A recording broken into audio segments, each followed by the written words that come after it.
What's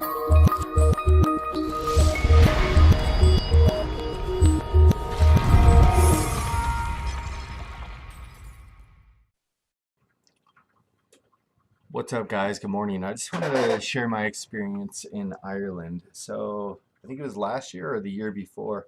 I went there with an ex-girlfriend, and we did Paris, and we did different things like Ireland, England, and we hit three different places specifically.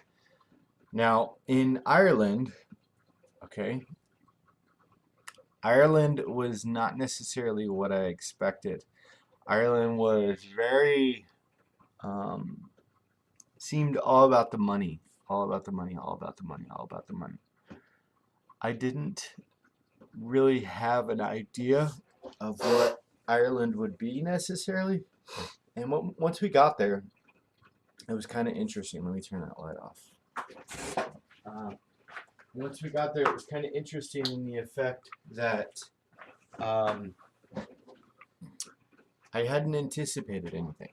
We went there for St. Patty's Day.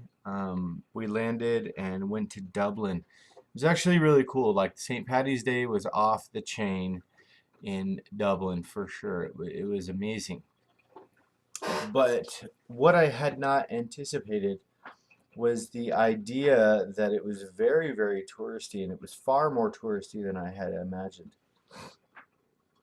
Now, we went on some things, and one specifically was Ring of Kerry tour with, anyway, I'll put the links in the description below for the companies we used. And the other one was we did the Blarney Castle, and we stayed in Donabate. Now, my highlight of this Ireland trip, personally for me, was Donabate, Ireland.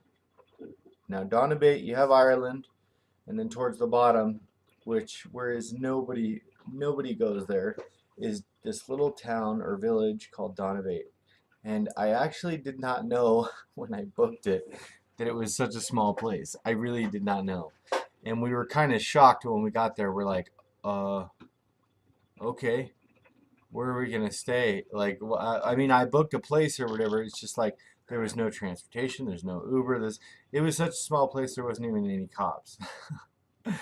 It was such a small village, and I'm not saying like small, like 10 people. There was probably easily a couple hundred people, which is small compared to where I live. But there was just one small grocery store, and by small I say like the size of a big gas station here. It was very tiny, and they had like an ice cream parlor and a little food joint and stuff, but it was really, really small. I think the biggest thing that was there was the hotel we stayed at, and that wasn't even very big. But it was like stepping back in time. Donabate was like stepping back in time 100 years. And the reason I say that is because we picked up some beer and stuff, and we walked from the hotel, which was about 2 miles, to the store, and it was basically just this long, really long, straight, hardly any cars road. And there was trees everywhere, trees on both sides. It was amazing. It was cold. Um, and we walked all the way down there, and we picked up our beers, and we walked all the way back, and we drank the whole time walking back and everything. And the funny thing was, it was like time had frozen in this town. Even when you got to the actual hotel, and I'll put, hopefully if I remember, if I forget, remind me, but I'll put the links in the description below for the place we stayed. It was like a very ballroom-ish type of place. We checked in, and I remember I only paid like 15, $20 a room per night or something really cheap.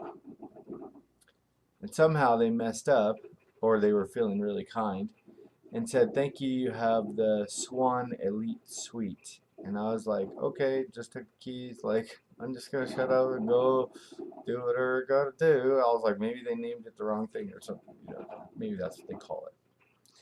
There's red carpet everywhere. It was really like maroon carpet everywhere. Really nice. Spiral staircase going up to the rooms. And you got up there. Once we got up there, I opened the door and I'm like, there's got to be some kind of mistake. This is a mistake, right? This is a mistake. The room was like bigger than my house. It was amazing. It had like a vanity area where you did like makeup or powder, looking like it was from the 1900s. The the the the construction of the furniture was real. It was real furniture. And then the biggest thing was, and this was on the ocean, the biggest thing was there's this huge window, and I would say 100 feet across, and you open this curtain, and it is just a massive view of the ocean. I was just like, oh my gosh, that's heaven. And I'm not even big on the ocean. Like, I really don't, I'm not for the ocean or against the ocean or anything like that, but it was beautiful. We left the window open 24/7, and we were there for I think like 2, 3 days. They had a nice little breakfast area where you could go outside, and you could sit in like these wood teak chairs, and you could order food and stuff, or beer and drinks, and you have the nice cool breeze coming off of cool breeze. It was freezing because of the time we went probably, but we were sitting there, and it was just the neatest little place. And in the view of the window, there was like this giant castle-ish type thing that apparently was, 300 or 400 years old, which is really cool. Donabate was one of those places that you never heard about. We didn't see any tourists there. It was really cool. Off the beaten path type place. It was really neat. Blarney Castle was interesting. It wasn't necessarily the same as like castles in England that I've seen. It was very beautiful. Um, I guess there's a myth, is if you lean upside down and kiss the Blarney Stone, which is at the top of the castle, and you have to actually lean backwards and they hold your legs because there's like 100-foot drop, and you have to kiss the stone or whatever, which is really weird because everybody kisses it. Uh, so I'm sure it's nasty. It's not nasty. I'm sure they clean it or something. Even if they don't, who cares? But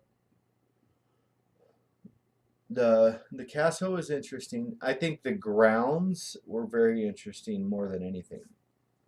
The actual uh, the way they manicured the and kept. That's what's one of the most beautiful things of castles and stuff like that that you guys don't realize if you haven't been to one, is the amount of work that goes into making sure those grounds are kept nice. Like, meaning like the gardening and stuff like that. It's just immaculately beautiful. They had a little wool shop. We picked up some trinkets there and stuff at the Blarney Castle. It was nice and not cheap, but very authentic and very nice. And then we did the Ring of Kerry tour. The Ring of Kerry tour was interesting because it felt like you were being funneled into a bunch of different tourist traps. And I know that sounds horrible, but there was some fun stuff on the Ring of Kerry tour. I thought Ireland was going to be a lot greener than it was, but the Ring of Kerry tour was not so much green. It was very, I mean, there was grass and stuff, but it was like, and it could have been the time of year. Maybe it was cold when I went, but everything was very tan or brownish looking as far as the grass was concerned. And that, again, that could be the time of year. Oh my gosh. I could have almost forget. Kilmore Abbey. Kilmore Abbey. Kylemore Abbey. I believe this was England. Or they believe this was Ireland. Oh my gosh, if I'm wrong, that's horrible. But Kylemore Abbey, I want to talk about for a second because I think it needs an honorable mention in the sense of from a distance. Kylemore Abbey, I actually got in trouble there. I almost got arrested. I was, we got in there and I was trying to get a picture of myself by the fireplace, and there was like some alarm or something like that, and I obviously jumped it and I wasn't supposed to, and I knew that I wasn't supposed to, and our alarm went off, and they got me on camera trying to get over there, and apparently they do that because people are stealing artifacts and stuff. I was just trying to get a picture by the fireplace because the fireplace is really cool. But Kylemore Abbey looks like what you would imagine a castle would look like if you could make one up in your mind. From a distance, across the lake, it is the most beautiful thing. I was highly disappointed when I actually got there because it was very modern. It had drywall and stuff like that. Maybe not drywall, but plaster, and it was just built in the 1900s and stuff like that. And I feel like it was too modern for me. I want old, dingy, falling apart, medieval stuff, you know? But I will say, if you're looking for a nice day break with the kids or something like that, it was a very well maintained, very well stocked food. They had everything that you would need, any kind of thing, and they had some chapels and stuff like that, and it was a very nice area, very nice place. Now, the Ring of Kerry took you to about 7 or 8 different places. Um, I think we did like St. Patty's tours or something like that. It was a big green bus, and it wasn't expensive. It was like 40 or 80 bucks per person or something like that for a whole day. It just found it was difficult because they kept taking you to these specific places where they were just funneling you through food or funneling you through gift shops or something like that, and it just felt like kind of not so great, you know. And I seemed to be the only one that didn't like that, probably because I didn't have a lot of money or whatever. I always complain about that kind of stuff. But the very end of the Ring of Kerry, we had the coolest thing was this waterfall. We went to this waterfall, and I can't remember the exact waterfall, but you'll be able to see it if you look up the Ring of Kerry. And we spent the least amount of time there. We spent about 10 minutes there, and it was just mind-blowingly beautiful. It felt like you were in like a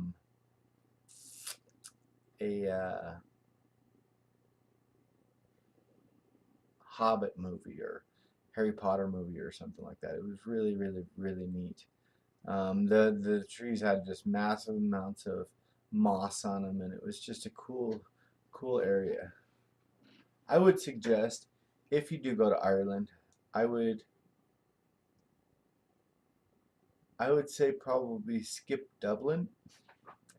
It's very modern city and stuff like that. Even more modern, like it's a bustling city. It's a uh, very modern looking place. Like it's not what you think Ireland was. I would go to the outskirts. Find anywhere you can go to the outskirts because I feel like Ireland has a lot of rawness left to it. As far as like if you get outside Dublin or the major city or whatever, you can really, really see how they're living today.